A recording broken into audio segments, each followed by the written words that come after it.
দাঁড়িয়ে আছে, অবশ্যই একবার লুকিং গ্লাসকে দেখে তাকে তাকিয়ে নেন, নিজে আশ্বস্ত হন যে আমার পিছনে কেউ নেই, আমি এবার ঘুরি। বুঝতে পারলেন তো? প্যাসেঞ্জার নিয়ে যেখানে দাঁড়াচ্ছেন সেখানে দাঁড়াবার আগে লুকিং গ্লাস অবশ্যই দেখেন যে আমার পিছনে কেউ নেই তো, কোনো বাইক চালা নেই তো, কে, ঠিক বললাম তো? আর বাইক চালাদেরও উচিত যারা বাইক ব্যবহার করছে তাদের গতিকে নিয়ন্ত্রণ করেন।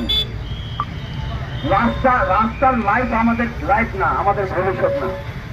রাস্তাতে দ্রুত গতি চলাটাই আমাদের ভবিষ্যৎ না, ভবিষ্যৎ আমাদের দিকে অন্য কিছু চেয়ে আছে, সেটাকে মাথায় রেখে চলান গাড়ি ঘোড়া। হেলমেট অবশ্যই পরেন। আজকে আমি আপনাদেরকে মানে সতর্ক বার্তা দিচ্ছি এই কারণে, আগামী দিন থেকে কিন্তু আমরা টোটো ধরবো, কিন্তু যদি এটা ইমপ্লিমেন্ট না করেন এর পরবর্তী স্বপ্নে বলেন যে আমরা তো জানি না কেন ধরলেন।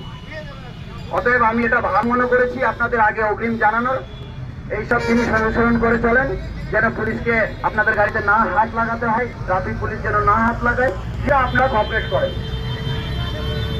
রাত হোক দিন হোক, সন্ধ্যার পর সন্ধ্যা ছোটের পর যেন কোনো প্রকারের টোটো যেন জাতীয় সড়কে নিয়ে আসবেন না।